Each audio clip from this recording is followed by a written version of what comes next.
નમસ્કાર વિદ્યાર્થી મિત્રો, હું છું અંકિત સર અને તમે જોઈ રહ્યા છો મારી YouTube ની ચેનલ બુકવોર્મ ઇંગ્લિશ એકેડમી. તમારા દરેકનું હાર્દિક સ્વાગત છે.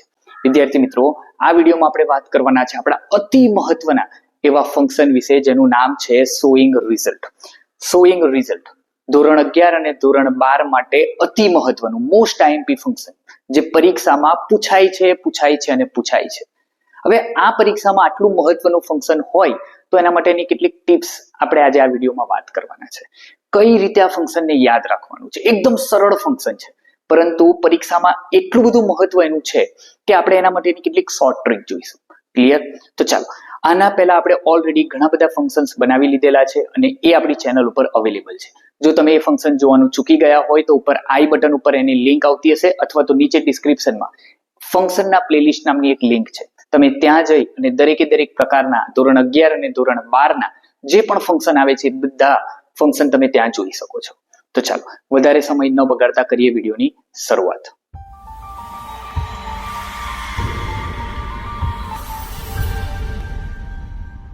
તો વિદ્યાર્થી મિત્રો, સૌથી પહેલા આપણે એ જાણીએ કે શોઈંગ રિઝલ્ટ. રિઝલ્ટ એટલે શું? તો કે શોઈંગ રિઝલ્ટ નો મતલબ શું થાય? રિઝલ્ટ એટલે પરિણામ, હે ને? પરિણામ આપણને ખબર જ છે. પરિણામ એટલે શું? આપણું જે રિઝલ્ટ આવે એ જ. હવે એ રિઝલ્ટ કઈ રીતે આવે? તો કે આપણે જે રીતે પરીક્ષામાં લખ્યું હોય એવું આપણું રિઝલ્ટ આવે. તો એક્ઝેક્ટલી અહીંયા પણ એ જ છે, શોઈંગ રિઝલ્ટ. રિઝલ્ટ એટલે શું? તો કે પરિણામ. પરિણામ ક્યારે આવે? તો કે જ્યારે કોઈ કાર્ય થાય ત્યારે પરિણામ આવે. અહીંયા આપણને એ જ કહે છે, જ્યારે કોઈ વ્યક્તિ કોઈ ઘટના કે બાબતનું પરિણામ દર્શાવવા માંગતો હોય ત્યારે શોઈંગ રિઝલ્ટ વપરાય છે. કોઈ ઘટના અથવા તો કોઈક બાબત, અહીંયા આપણને કહે છે કોઈ ઘટના અથવા કોઈક બાબત, કોઈક એવી બાબત થઈ ગઈ છે, કોઈ ઘટના બની ચૂકી છે, એનું શું પરિણામ આવ્યું એ પરિણામ જ્યારે વ્યક્તિ બતાવવા માંગતો હોય ત્યારે આ ફંક્શનનો ઉપયોગ કરી અને વાક્ય બનાવે છે. તો કઈ રીતે વાક્ય બનાવે છે અને એમાં કેવા પ્રકારના શબ્દોનો ઉપયોગ થાય છે તો એના વિશે વાત કરીએ. કીવર્ડ્સ સૌથી મહત્વના. ખાલી આટલી શોર્ટ ટ્રીક યાદ રાખી લો એટલે તમને 2 માંથી 2 માર્ક પૂરેપૂરા મળી જાય. હવે જો અહીંયા આપણને કહે છે કીવર્ડ કયા કયા છે, તો કે પહેલું કીવર્ડ છે સો ધેટ, બીજું કીવર્ડ છે સચ ધેટ, એના બાદ ટુ, ઇનફ ટુ. જોજો આવા so that, such that, to, enough to, અને કઈ ના આવડે તો સો અને ધેટ. આ બંને સો અને ધેરફોર. ધેટ નહીં, ધેરફોર. સો વપરાય, સો અને ધેરફોર. બસ આ સો અને ધેરફોર યુઝ કરી લો એટલે પણ ફંક્શન બની જાય. તો જો અહીંયા કહે છે so that, such that, to, enough to, આ બધું શું છે? તો કે આના કીવર્ડ છે. અને આ જ કીવર્ડનો ઉપયોગ કરી અને આપણે પરીક્ષામાં પૂરેપૂરા 2 માર્ક્સ લેવાના છે. કઈ રીતે લેવાના છે? તો ચાલો આને જ આગળ વધીએ અને જોઈએ આપણે કે એને કઈ રીતે વાક્ય રચનામાં ફેરવી શકાય. સૌથી પહેલા આપણે જોઈએ છે સો ધેટ. સૌથી પહેલા શું છે? So that. સો ધેટ યાદ રાખજો. આના પહેલા આપણે શોઈંગ પર્પઝ નામનું એક ફંક્શન શીખ્યા હતા અને એ ફંક્શનમાં પણ સો ધેટ આવતું હતું. પણ એ સો ધેટ અને આ સો ધેટ બંનેમાં ફરક છે. તમારે એક વસ્તુ યાદ રાખવાની છે કે સો ને ત્યારબાદ સીધું ધેટ આવે, કોઈ શબ્દ વચ્ચે ન આવે, ઇટ મીન્સ એ પર્પઝ છે. પર્પઝ એટલે ઈરાદો. એ સો ધેટ છે. અહીંયા તમારે ધ્યાન રાખવાનું છે સો ત્યારબાદ ધેટ વચ્ચે શું આવે છે? તો કે સો અને ધેટ વચ્ચે એડજેક્ટિવ આવે છે. હવે એડજેક્ટિવ શું છે તો આપણે હમણાં જાણીશું જ. તો જો એની વાક્ય રચના શું કહે છે? Subject plus helping verb plus so plus adjective plus that, અને ત્યારબાદ સબ્જેક્ટ પ્લસ કેન અથવા કુડ પ્લસ નોટ અને V1. હવે આટલી બધી મોટી વાક્ય રચના યાદ કઈ રીતે રાખવી? તો કઈ વાંધો નથી, વાક્ય રચના યાદ નહીં રાખો તો વાંધો નથી, ખાલી ફંક્શનને સમજવાનું છે. કઈ રીતે? તો જો આપણને કહે છે Rameshbhai is so old that he can not walk far. હવે અહીંયા સિમ્પલ વાક્ય સમજીએ. રમેશભાઈ એ આપણું સબ્જેક્ટ કહેવાય. કોઈ પણ વાક્ય બનાવીએ એમાં જે ક્રિયાનો કરનાર હોય એને આપણે સબ્જેક્ટ કહીએ. તો રમેશભાઈ કોણ છે? તો કે રમેશભાઈ એ અહીંયા સબ્જેક્ટ છે. ઇઝ એ શું છે? તો કે હેલ્પિંગ વર્બ છે. ત્યારબાદ મૂક્યું સો. જો સો મૂક્યું.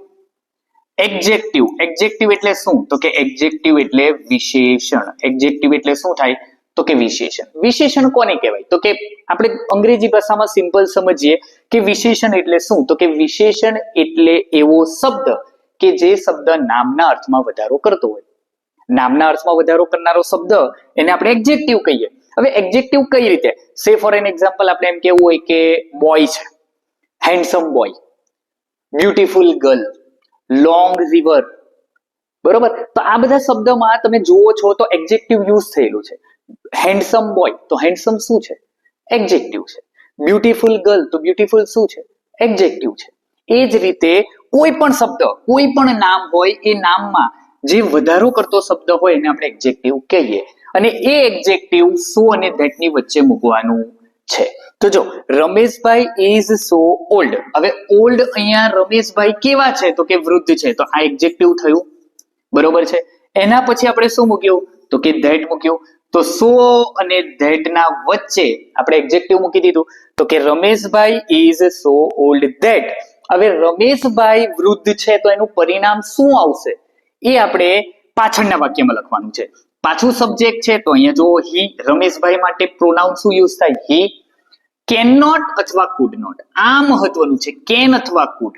જો વાક્ય આગળનું હકારાત્મક હોય, એટલે કે આપણે એમ કહીએ કે વર્તમાન કાળમાં હોય તો પાછળનું વાક્ય એ વર્તમાન કાળમાં આવે. આગળનું વાક્ય જો ભૂતકાળમાં હોય તો પાછળનું વાક્ય ભૂતકાળમાં આવે. તો જો અહીંયા તમને ઇઝ આપેલું હતું, ઇઝ એ વર્તમાન કાળ કહેવાય, એટલા માટે પાછળ મૂક્યું કેન નોટ. વોક ફાર, સમજો રમેશભાઈ સો ઓલ્ડ, તો એનું પરિણામ શું આવ્યું? That he can not walk far. એનું પરિણામ એ આવ્યું કે એ લાંબુ ચાલી શકતા નથી, દૂર સુધી એ ચાલી શકતા નથી. એ જ રીતે બીજું, my boss is so kind. જો માય બોસ એ સબ્જેક્ટ કહેવાય, ઇઝ એ હેલ્પિંગ વર્બ આવ્યું, ત્યારબાદ મૂક્યું સો, અને કાઇન્ડ એ શું છે? તો કે એડજેક્ટિવ છે, અને ત્યારબાદ પાછું મૂક્યું ધેટ. હવે એમના બોસ, એમના માટે વાપરેલું હી. અહીંયા કે છે he will pay for the meal. અહીંયા નોટ નથી. કેમ નથી? તો કે વાક્ય હકારાત્મક છે. My boss is so kind, મારા બોસ એટલા બધા દયાળુ છે, that he will pay for the meal, કે એ મારા ભોજનના પણ પૈસા આપી દેશે. એનું પરિણામ એ છે. તો he will pay for the meal. તો પાછળનું વાક્ય તમે જુઓ તો પાછળનું વાક્ય કેવું છે? તો કે પાછળનું વાક્ય છે પરિણામ દર્શક, અને આગળ આપણે સો અને ધેટ એના વચ્ચે શું યુઝ કરવાનું છે? એડજેક્ટિવ યુઝ કરવાનું છે. આટલું સિમ્પલ યાદ રાખશો કે સો અને ધેટ વચ્ચે એડજેક્ટિવ આવે એટલે તમને આ ફંક્શન આવડી જશે. ક્લિયર છે? એના પછી બીજી વાક્ય રચના જોઈએ, સચ ધેટની. સચ ધેટ, સો ધેટ એ પણ એના જેવું જ છે સચ ધેટ. અહીંયા પણ વચ્ચે આપણે શું મૂકવાનું છે? એડજેક્ટિવ તો મૂકવાનું છે, પણ એડજેક્ટિવની સાથે સાથે કેટલાક બીજા શબ્દ પણ મૂકવાના છે. કઈ રીતે? તો જો સબ્જેક્ટ મુકાય, સબ્જેક્ટ પછી હેલ્પિંગ વર્બ મુકાય, એના પછી સચ મુકાય. સચ મૂકી દીધું, સચ પછી એન, આર્ટિકલ છે ને એન, એમાંથી કોઈ એક શબ્દ, એડજેક્ટિવ અને પછી નાઉન. એટલે એમ સમજો સચ અને ધેટ ની વચ્ચે એન પણ આવે, એડજેક્ટિવ પણ આવે અને નાઉન પણ આવે, અને ત્યારબાદ આપણે શું મૂકીશું? તો કે ધેટ મૂકીશું. તો જો, અને પાછળનું વાક્ય પરિણામ દર્શક જ છે. જો સબ્જેક્ટ પછી કેન કુડ પછી નોટ પ્લસ V1, તો એ પાછળનું વાક્ય તો પરિણામ દર્શક છે. તો આગળ કઈ રીતે ચેન્જ કરીએ છીએ તો જોઈએ. Sandeep used such a bad word that I slapped him. વાક્ય સરસ મજાનું યુઝ કર્યું. સંદીપ, સંદીપ સબ્જેક્ટ કહેવાય. યુઝડ, યુઝડ એ વર્બ છે. કયું વર્બ છે? V2 વર્બ છે. એના પછી આપણે યુઝ કર્યું સચ. હવે સચ યુઝ કર્યું તો સચ પછી શું યુઝ કરવાનું? એન, એન માંથી શું લીધું? અ. બેડ વર્ડ, જો બેડ વર્ડ આખો વર્ડ છે, બેડ વર્ડ. તો બેડ એ શું થાય? તો કે એડજેક્ટિવ, અને વર્ડ એ શું થાય? તો કે નાઉન. બરોબર. શબ્દ કેવો? તો કે ખરાબ શબ્દ. તો ખરાબ એ શું થયું? એડજેક્ટિવ થયું, અને વર્બ એ શું થયું? નામ થયું. અને ત્યારબાદ આપણે મૂક્યું ધેટ. તો સચ અને ધેટ એના વચ્ચે એન, એડજેક્ટિવ અને નાઉન. નાઉન એટલે નામ, કોઈ પણ વ્યક્તિનું નામ હોય ને એને આપણે નાઉન કહીએ. ધેટ એના પછી આઈ સ્લેપ્ડ હિમ. તો આઈ અને સ્લેપ્ડ એ V2 શા માટે? કારણ કે આગળ એ ભૂતકાળમાં હતું, એટલે પાછળનું વાક્ય પણ શેમાં હોવું જોઈએ? ભૂતકાળમાં હોવું જોઈએ. એવું જ બીજું વાક્ય લઈએ. It was such an interesting film that I watched it twice. જો it થી વાક્યની શરૂઆત થઈ, it પછી મૂક્યું ભૂતકાળ, તો it was પછી મૂક્યું such. હવે n અહીંયા મૂકેલું છે. હવે તમને એમ થાય કે અહીંયા એ, અહીંયા n, મરજી મુજબ મૂકવાનું? નહીં નહીં નહીં, તમારી મરજીથી નથી મૂકવાનું, અંગ્રેજી ગ્રામરની મરજીથી મૂકવાનું છે. કઈ રીતે? તો કે જો પહેલો શબ્દ આનો બી હતો, તમને અંગ્રેજીમાં પેલું ખબર ને, A E I O U સ્વર કહેવાય. તો જો સ્વર હોય તો આગળ n આવે, અને સ્વર ન હોય તો શું આવે? અ આવે. તો બી એ સ્વરમાં નથી આવતું એટલે અ મૂક્યું, અને આઈ એ ઈ આઈ ઓ યુ એ સ્વરમાં આવે એટલે આગળ શું મૂક્યું? એન મૂક્યું. It was such an interesting. Interesting શું છે? તો કે એડજેક્ટિવ છે. શું ઇન્ટરેસ્ટિંગ છે? તો ફિલ્મ. તો ફિલ્મ એ શું બની ગયું? નાઉન બની ગયું. એટલે it was such an interesting film that I watched it twice. Twice એટલે 2 વાર. આ ફિલ્મ એટલી બધી ઇન્ટરેસ્ટિંગ હતી કે મેં એને 2 વાર જોઈ. તો ફિલ્મ ઇન્ટરેસ્ટિંગ હોવાનું પરિણામ શું આવ્યું? તો કે ફિલ્મ ઇન્ટરેસ્ટિંગ હોવાનું પરિણામ એ આવ્યું કે મેં એને કેટલી વાર જોઈ? 2 વાર. તો અહીંયા સબ્જેક્ટ મૂકી દીધો આઈ વોચ્ડ. જુઓ તમે V2 છે કારણ કે આગળ ભૂતકાળ હતું તો પાછળ પણ શું આવે? ભૂતકાળ આવે.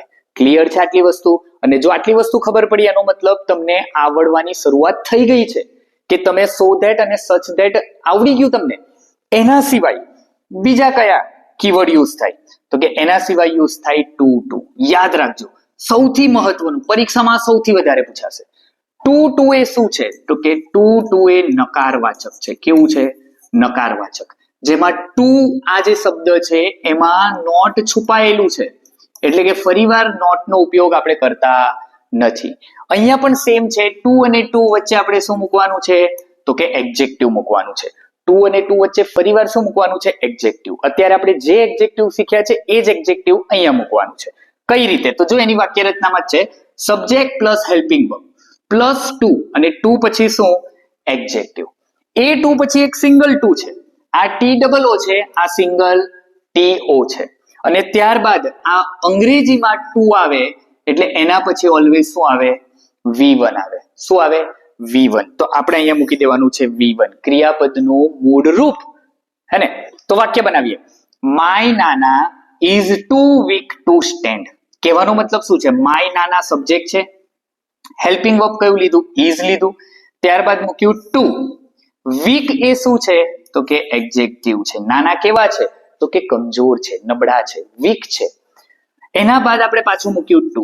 હવે ટુ મૂક્યું એટલે અહીંયા સીધું કરી દીધું સ્ટેન્ડ. આ શું મૂકી દીધું? V1. અત્યાર સુધી તમે જે સમજ્યા હતા સો ધેટમાં, એમાં પાછળ પરિણામ દર્શક આખું વાક્ય હતું અને એમાં તમે કરતા મૂકીને દરેકે દરેક વસ્તુ મૂકતા હતા. અહીંયા ફક્ત ટુ પછી શું મૂકી દીધું? V1. હવે અહીંયા પાછળના વાક્યને જોવાની જરૂરત જ નહીં પડે કે વર્તમાન છે કે ભૂતકાળ છે, કારણ કે આગળનું વાક્ય વર્તમાન હોય, ભૂતકાળ હોય, પાછળ કોઈ ફરક નથી પડવાનો, કારણ કે પાછળ તો શું મૂકવાનું છે? V1. એ ફક્ત સો ધેટ અને સચ ધેટ માં જોવાનું કે પાછળના વાક્યમાં તમારે કઈ રીતે વાક્ય બનાવવાનું. તો આગળ વાક્ય જોવું પડે કે આગળનું વાક્ય વર્તમાન કાળ છે તો પાછળ વર્તમાન કાળ, આગળનું વાક્ય ભૂતકાળ છે તો પાછળ ભૂતકાળ, પરંતુ અહીંયા તો સીધું V1 મૂકવાનું છે એટલે આપણે અહીંયા કાળ જોવાની જરૂર રહેતી નથી. બીજું વાક્ય જોઈએ. The sweater is too big to wear. કહેવાનો મતલબ ધ સ્વેટર શું છે? સબ્જેક્ટ. ત્યારબાદ ઇઝ એ વર્તમાન કાળ, ટુ મૂકી દીધું, બિગ એ એડજેક્ટિવ થયું, અને ત્યારબાદ પાછું ટુ મૂક્યું અને ટુ પછી શું મૂક્યું? V1. તો એનો કહેવાનો મતલબ સમજીએ. મેં તમને કીધું આ નકાર છે, તો આનું ગુજરાતી શું કરીએ? માય નાના is too weak to stand. કહેવાનો મતલબ કે મારા નાના એ એટલા બધા કમજોર છે કે એ ઊભા પણ રહી શકતા નથી. નથી આવે છે ને, નકાર છે. અહીંયા પણ કહેવાનો મતલબ the sweater is too big to wear. Sweater એટલું બધું મોટું છે કે હું એને પહેરી શકું એમ નથી. મારા માટે આ સ્વેટર કેવું છે? મોટું છે, જાડું નહીં, મોટું છે. મોટું છે એટલા માટે હું એને પહેરી શકું એમ નથી. બરોબર છે? ચાલ આગળ જોઈએ. એના પછી જોઈએ ઇનફ ટુ. ઇનફ ટુ, આ ઇનફ ટુ એ શું? તો કે પેલું નકાર હતું તો આ શું છે? હકાર છે. ટુ જો નકાર હોય તો ઇનફ ટુ એ શું છે? હકાર છે. અહીંયા ઇનફ ટુ એના આગળ આપણે એડજેક્ટિવ મૂકવાનું છે. ક્યાં મૂકવાનું છે? આગળ. આ યાદ રાખજો.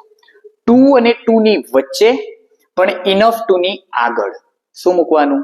એડજેક્ટિવ મૂકવાનું. Subject plus helping verb, adjective પછી ઇનફ ટુ, અને ત્યારબાદ V1.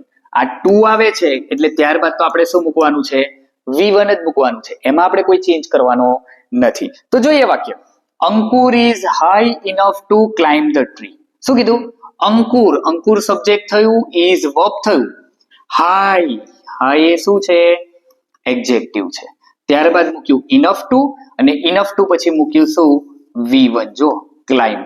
ક્યાં ચડવાની વાત કરે છે? તો કે ટ્રી. તો ઓબ્જેક્ટ થઈ ગયું. તો Ankur is high enough to climb the tree. તો અંકુર એટલો બધો મોટો છે અથવા એટલો બધો ઊંચો છે. ટોલ ઇનફ પણ લખી શકું, હાઈ ઇનફ ની જગ્યા પર ટોલ ઇનફ પણ લખી શકું, હે ને, કે એ ઝાડ ઉપર ચડી શકે એમ છે. વર્તમાન સોરી આ છે તમે જુઓ છો તો હકારમાં છે, બરોબર છે. હવે અહીંયા વર્તમાન કાળ છે, પાછળ જોવાની જરૂર નથી કારણ કે પાછળ V1 મૂકવાનું છે. એવું જ બીજું વાક્ય, Shweta is intelligent enough to solve the puzzle. Shweta subject, is verb, intelligent આ શું છે? તો કે શ્વેતા ઇન્ટેલિજન્ટ ગર્લ છે. તો ઇન્ટેલિજન્ટ શું થાય? એડજેક્ટિવ. અને એ એડજેક્ટિવ પછી આપણે મૂક્યું ઇનફ ટુ, અને આ ટુ આવ્યું એટલે ત્યારબાદ મૂક્યું સોલ્વ. બરોબર. ધ પઝલ, પઝલ સોલ્વ કરી શકે છે. કેમ? કારણ કે એ કેવી છે? તો કે એનું પરિણામ આવે છે કે ઇન્ટેલિજન્ટ છે, એટલા માટે. ક્લિયર છે? તો એનો મતલબ so that, such that, to, enough to, આટલું તો જે મહત્વનું હતું એ તો શીખી ગયા. તો હવે વધ્યું શું? તો કે સો અને ધેરફોર. અને સો અને ધેરફોર મૂકવા માટે બહુ ઝંઝટ કરવાની જરૂર નથી. કારણ એનું એ છે, સો એટલે તેથી, ધેરફોર એટલે પણ તેથી. હવે સો અને ધેરફોર ક્યાં મુકાય? તો કે ક્યાંય ન મુકાય, બે વાક્યની વચ્ચે મૂકી દો. બે વાક્યની વચ્ચે મૂકી દો એટલે એ બની જાય સો અને ધેરફોર. હા, તો જો ફર્સ્ટ સેન્ટેન્સ, સેકન્ડ સેન્ટેન્સ વચ્ચે શું મૂકી દીધું? સો. અને આ સો નથી મૂકવું તો ત્યાં મૂકી દીધું ધેરફોર. તો વાક્ય બની ગયું. આ સૌથી ઈઝી લાગે ને, પણ આ જ પરીક્ષામાં ક્યારેય નથી પૂછતા. બોલો, સૌથી ઈઝી આ છે, પણ પરીક્ષામાં ક્યારેય નથી પૂછતા. પરીક્ષામાં કયું પૂછે? જે અઘરું હોય એ પૂછાય ને. પણ એ અઘરાને પણ આજે આપણે કેવું કરી દીધું? એકદમ ઈઝી કરી દીધું. Coffee was hot so I could not drink it. જો વચ્ચે ખાલી મૂકી દીધું so. Coffee was hot, coffee કેવી હતી? પેલા ગરમ ગરમ ઉકળતી હતી. તો હવે તમે ઉકળતી પીવો કોફી, દાજી જાય ને, તરત દાજી જાય. ક્યારેય પ્રયત્ન પણ નહીં કરતા. અરે થઈ ગયો પ્રયત્ન, દાજેલા પણ છો. હા, કોફી વોઝ હોટ, પણ એ કહે છે કે કોફી બહુ ગરમ છે. તો એ ગરમ હોવાનું પરિણામ શું આવશે? I could not drink it. જો અહીંયા સો મૂકી દીધું, પાછળનું વાક્ય સબ્જેક્ટ થી શરૂ કર્યું, તો અગેન પાછું જોવાનું. વોઝ ભૂતકાળ, તો કુડ ભૂતકાળ. Coffee was hot so I could not drink it. The paper is long, therefore we cannot complete it. Paper બહુ લાંબુ હતું. બાનું જો બાનું બતાવે છે. આપણે ક્યારેક પેપર અધૂરું મૂકીને આવ્યા હોય ને, પેપર જવા દે ને યાર, પેપર બહુ લાંબુ હતું, પૂરું જ ના થયું ને. તો પેપર લાંબુ હતું, તો એનું પરિણામ એ આવ્યું કે હું એને પૂરું કરી શક્યો નહીં. ભલે પછી ભૂલ તમારી હોય, તમને ના આવડ્યું હોય, પણ પેપર તો લાંબુ જ હતું, હે ને. અહીંયા કહે છે the paper is long so therefore we can not. જો આગળ વર્તમાન કાળ, તો પાછળ કેન નોટ એ વર્તમાન કાળમાં યુઝ થયેલું છે. Complete it. તો આવી વાક્ય રચના મુજબ જો તમે ઇઝીલી, એકદમ ઇઝીલી વાક્ય રચના ઉપરથી જ તમને ખ્યાલ આવી ગયો હશે કે આ ફંક્શન કેટલું ઇઝી છે. તો ફરીવાર કેટલાક એક્ઝામ્પલ એના જોઈ લઈએ કે આ એક્ઝામ્પલ કઈ રીતે. તો કે the dress is cheap enough to buy. જો ઇનફ ટુ યુઝ થયું. આપણે ઇનફ ટુ પહેલા શું જોઈએ? એડજેક્ટિવ જોઈએ. તો આવી ગયું ચીપ. ચીપ એટલે શું? તો કે સસ્તું. આ ડ્રેસ એટલો બધો સસ્તો છે કે હું એને ખરીદી શકું એમ છું. V1 છે, ટુ પછી શું છે? V1 છે. તો હું આ ડ્રેસને ખરીદી શકું એમ છું. Kiya worked so hard that she got first rank. જો અહીંયા વર્કડ V2 અને સો ધેટ મૂક્યું તો પાછળ પણ V2, એટલે ભૂતકાળ થઈ ગયો. હવે અહીંયા જુઓ સો અને ધેટ, સો ધેટ ની વચ્ચે હાર્ડ એ શું છે? એડજેક્ટિવ છે. તો સો અને ધેટ વચ્ચે એડજેક્ટિવ આવે એટલે એ આવે શોઈંગ રિઝલ્ટ. અને સો અને ધેટ સાથે આવે, વચ્ચે કોઈ શબ્દ ન આવે તો એ આવે પર્પઝ. તમારે પરીક્ષામાં એ રીતે પૂછાશે ને. આગળ જોઈએ. Ravi is such a clever boy that he passed in exam. જો અહીંયા ભૂલ છે. Ravi is such a clever boy that he can pass. આપણે આવું લખવું પડે, he can pass.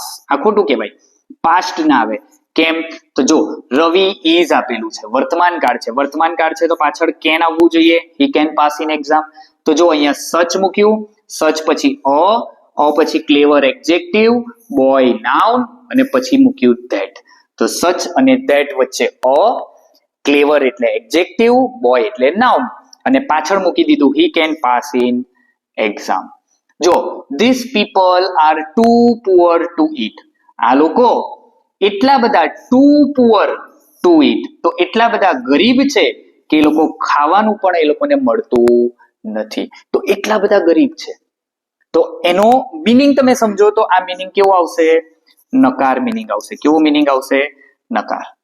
Pallavi is too short to touch the shelf. Pallavi is too મૂકી દીધું, ટુ મૂકી દીધું, અને આ ટુ ની વચ્ચે શું મૂકી દીધું? એડજેક્ટિવ. હવે એ ટુ મૂકેલું છે તો એના પછી આપણે V1 આવે ટચ. સેલ્ફ એટલે ખબર ને? ઘોડો. દોડાવવા વાળો ઘોડો નહીં, જેમાં કપડા મૂકીએ એ ઘોડો. એ ઘોડામાં કપડા મૂકતા હોઈએ ને, તો એ કહે છે કે પલ્લવી એટલી બધી શોર્ટ છે કે એ ઘોડાને પણ ટચ કરી શકતી નથી. ક્લિયર? તો આ તમારા એક્ઝામ્પલ છે. આના ઉપરથી તમને વધારે ખ્યાલ આવ્યો હશે. હવે જોઈએ આપણે પરીક્ષામાં તમને જે રીતે પૂછાય છે એ રીતે. સૌથી પહેલી એક્સરસાઇઝ તમને આ રીતની પૂછાશે. Select the most appropriate language function from the bracket and write them against given sentence. Function આ રીતે આપેલા હશે: showing result, expressing the manner, expressing supposition, giving opinion. બહુ બધા ફંક્શનના નામ અહીંયા આપેલા છે. નીચે 3 ફંક્શન આપેલા છે, 3 વાક્ય છે. જોઈએ. Gopi is too confuse to talk with doctor Pandey. Gopi is too આવી ગયું, ટુ આવી ગયું. કન્ફ્યુઝડ એડજેક્ટિવ છે. હા, તો કે ગોપી ઇઝ ટુ કન્ફ્યુઝ, ટુ પછી V1 પણ છે, ટોક વિથ ડોક્ટર પાંડે. એનો મતલબ ટુ છે એટલે આ શું છે? Showing result. આટલું સિમ્પલ છે. ટુ એટલે શું? Showing result. Kanubhai suggest as if he were his relative. આ ફંક્શન આપણે આગળ જોયેલા છે, હે ને? એઝ ઇફ સાથે વર આવે એટલે શું આવે? તો કોઈ મને નીચે જવાબ આપો. હું અહીંયા જવાબ નથી લખતો. એઝ ઇફ સાથે વર આવે એટલે શું આવે? તો નીચે ડિસ્ક્રિપ્શનમાં મને જવાબ આપો, તમને આવડતું હોય તો, કે આનો જવાબ શું આવે, હે ને? આગળ mister brown talks like a manager. જો આ લાઈક આ પણ આપણે જોઈ લીધેલું છે. લાઈક એ ક્યાં આવે? તો એનો પણ જવાબ મને નીચે ડિસ્ક્રિપ્શનમાં આપો. જોઈએ તમે કેટલા ભણેશ્રી છો, કેટલા ક્લેવર છો, અથવા તો આ વિડીયો જોઈને તમે કેટલા ક્લેવર બની ગયા છો એ પણ કહેજો. ચાલો આગળ જોઈએ. બીજું એક ઉદાહરણ જોઈએ આમાં જ. Expressing result, expressing choice, expressing reason, comparing. I would rather conduct an activity than take part in it. would rather પછી V1 અને then પછી V1 એટલે કયો? તો કે expressing choice. અને શું કહેવાય? expressing choice. Very few countries are as large as India. as અને very few એટલે શું આવે? તો કે comparing આવે. શું આવે? comparing. હવે વધ્યું કયું? ત્રીજું. He is so brilliant that he will pass any exam. જો he is so અને so પછી that અને brilliant શું છે? તો કે એડજેક્ટિવ છે. તો so અને that વચ્ચે એડજેક્ટિવ અને પાછળનું વાક્ય પરિણામ દર્શક એટલે આ આવે એક્સપ્રેસિંગ રિઝલ્ટ. આ રીતે પરીક્ષામાં શોધશો એટલે પૂરેપૂરા માર્ક મળશે. એક્સરસાઇઝ 2 જોઈએ. કેવા પ્રકારની એક્સરસાઇઝ 2 પૂછાય છે? Select the most appropriate response focusing on the given function. આ રીતનું તમને પૂછાશે. આ રીતે એનો જવાબ આપવાનો છે, પણ જવાબ અહીંયા આપેલો છે એક્સપ્રેસિંગ રિઝલ્ટ. એક્સપ્રેસિંગ રિઝલ્ટનો ઉપયોગ કરીને 4 માંથી એક ઓપ્શન પસંદ કરવાનો છે. તો રોનક કહે છે would you like to go outside? પાછળ ક્વેશ્ચન માર્ક રહી ગયું. Would you like to go outside એટલે પ્રિયા કહે છે કે યસ મારે જવું છે. કઈ રીતે? તો કે the weather is so bad that we can not go outside. શું કહે છે? ધ વેધર ઇઝ પછી મૂક્યું સો અને પછી મૂક્યું ધેટ, વચ્ચે મૂકી દીધું bad adjective. The weather is so bad that we can not, આગળ વર્તમાન કાળ, પાછળ કેન નોટ. એનો મતલબ કે આ વાક્ય કેવું છે? સાચું છે. છતાં પણ બાકીના 3 જોઈ તો લઈએ. જોઈએ. The weather is not good, કોઈ ફંક્શન જ નથી. જો નોટ ગુડ કોઈ ફંક્શન જ નથી. The weather is too bad enough to, આ શું? ટુ, ચલો બેડ ઇનફ ટુ આવી ગયું, ટુ ગો આઉટસાઇડ. પણ ધ વેધર ઇઝ ટુ કેમ આવ્યું? જો આ ટુ ન હોત, the weather is bad enough to go outside, તો જો આ વાક્ય સાચું હોત. પણ આ ટુ અહીંયા વચ્ચે આવે નહીં. I don't want to go outside at this time. શું છે આ? I don't want to go outside at this time. કોઈ ફંક્શન જ નથી. ભાઈ નથી જવું બહાર, કઈ વાંધો નહીં, નહીં જતા, પણ ફંક્શન તો આપો. ફંક્શન જ નથી આપ્યું. છોડો, વાંધો નહીં. એનો મતલબ જવાબ આપણો કયો છે એ. કેમ તો કે સો અને ધેટ યુઝ થયું છે અને એની સાથે વચ્ચે એડજેક્ટિવ પણ યુઝ થયું છે એટલા માટે. બીજું ઉદાહરણ જોઈએ. પરીક્ષામાં તમને આ રીતે પણ પૂછાય. ઝરણા કે છે why does your father stop working? તો શ્રુતિ જવાબ આવે છે એક્સપ્રેસિંગ રિઝલ્ટ થી. કઈ રીતે? He is so old to walk. So આવ્યું, ઓલ્ડ આવ્યું, પણ ધેટ ક્યાં છે? અહીંયા તો ટુ આપી દીધું. ટુ ની જરૂર નથી એટલે આ જવાબ નથી. આગળ જોઈએ. He is enough old to walk. Enough આપી દીધું, ટુ આપી દીધું, ઓલ્ડ અહીંયા થોડું આવે. ક્યાં આવે? વાક્યની શરૂઆતમાં. એટલે ઇનફ ટુ ના પહેલા he is old enough to walk તો સાચું હોત. અત્યારે કેવું છે? ખોટું છે. He is too old to walk. જો ટુ મૂકી દીધું, ટુ મૂકી દીધું, ઓલ્ડ આપી દીધું એડજેક્ટિવ અને એના પછી આપી દીધું V1. એનો મતલબ જવાબ આ સાચો છે. He is too old to work. એટલા બધા વૃદ્ધ થઈ ચૂકેલા છે કે હવે કાર્ય કરી શકતા નથી. એટલે કયો જવાબ આવે? નકાર જવાબ આવે. He wants to retire now. Function કોઈ નથી ભાઈ. રિટાયર થવું છે વાંધો નહીં, પણ ફંક્શન તો આપો. ફંક્શન નથી આપ્યું. એટલે આ રીતે તમારે જવાબ શોધવાનો છે. છેલ્લે exercise number 3. Ankit sir is ખાલી જગ્યા શોઈંગ રિઝલ્ટ. જો આપણું જ ઉદાહરણ લીધેલું છે. અંકિત સર ઇઝ શું કે છે? Ankit sir is as skilled teacher as Yogesh sir. ભાઈ એઝ અને એઝ, યોગેશ સર નામ છે, બીજું નામ આપેલું છે, પણ એઝ એ આપણા રિઝલ્ટમાં આવતું નથી એટલા માટે આ જવાબ નથી. અંકિત sir is such a nice teacher that his lectures are always crowded. જો અહીંયા કે છે સચ, સચ પછી અ પછી નાઇસ અને નાઇસ પછી ટીચર. તો એ એન માંથી અ લીધો, નાઇસ એ એડજેક્ટિવ છે અને ટીચર એ શું છે? નાઉન છે. તો પાછળ મૂકી દીધું ધેટ. આપણે આટલી જ જરૂર હતી. સચ અને ધેટ વચ્ચે આવી ગયો જવાબ. His lectures are always crowded. Ankit sir એ એટલા સારા ટીચર છે ને. હવે એ તો તમે જ કહી શકો કે અંકિત સર કેવા સારા છે. તો નીચે કમેન્ટમાં કમેન્ટ કરીને કહો કે અંકિત સર ખરેખર સારા છે કે નહીં. અંકિત sir is such a nice teacher that his lectures are always crowded. હજુ આપણને કહે છે એટલે આ તો જવાબ છે જ, પણ છતાંય જોઈએ. સચ અ નાઇસ ટીચર એઝ, સચ આવી દીધું પણ ધેટ ની જગ્યા પર શું આપ્યું? એઝ. એટલે આ જવાબ નથી. The teacher whom Divyesh sir calls king of English. The teacher Ankit sir is the teacher whom કે જેને Divyesh sir calls king of English. છે સાચું વાક્ય ગ્રામેટિકલી, પણ અહીંયા શોઈંગ રિઝલ્ટ બતાવતું નથી. કારણ એનું એ છે કારણ કે કિંગ ઓફ ઇંગ્લિશ છે ખરા, કિંગ ઓફ ઇંગ્લિશ, પણ કારણ તો બતાવો. કારણ જ નથી. એ અહીંયા કારણ છે. જો his lectures are always crowded. એટલે જવાબ કયો છે? બી જવાબ છે. અને છેલ્લું એક ઉદાહરણ આપણે જોઈએ. It was such a beautiful scene. શું કે છે? It was. જો અહીંયા આપી દીધું ઇટ વોઝ સચ, સચ પછી અ બ્યુટીફુલ એડજેક્ટિવ સીન. તો અહીંયા શું આવવું જોઈએ? ધેટ આવવું જોઈએ ને. એક્સપ્રેસિંગ રિઝલ્ટ છે તો ધેટ વાળું વાક્ય કયું? આ તો એસ થી શરૂ થાય. આ ધેટ થી, આ ફ્રોમ થી, વેન થી. તો ધેટ વાળું એક જ વાક્ય છે. It was such a beautiful scene that we stuck up there or struck. આનો મિનિંગ શું થાય મને જરા કહેજો. Or struck. કોઈને ખ્યાલ આવતો હોય ને ઓર સ્ટ્રક એટલે શું?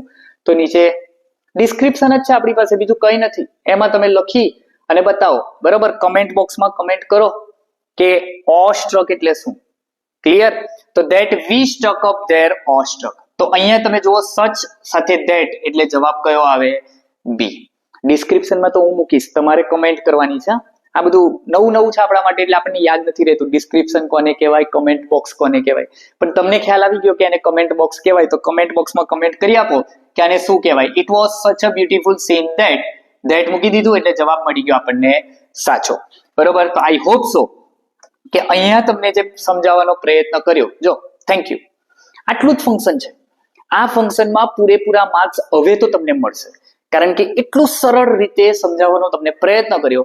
બસ તો આ તો વિદ્યાર્થી મિત્રો આપણું ફંક્શન શોઈંગ રિઝલ્ટ. તમે મને જણાવજો કે તમને આ ફંક્શન કેવું લાગ્યું.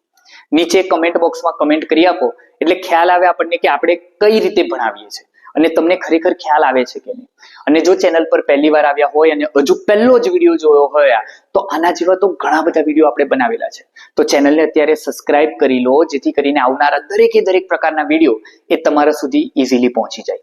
આ જ વિડીયોને તમારા મિત્રો સુધી મોકલવાનું પણ ભૂલતા નહીં. તો ચાલો ફરીવાર મળીશું એક સરસ મજાના વિડીયો સાથે. ત્યાં સુધી જય હિન્દ.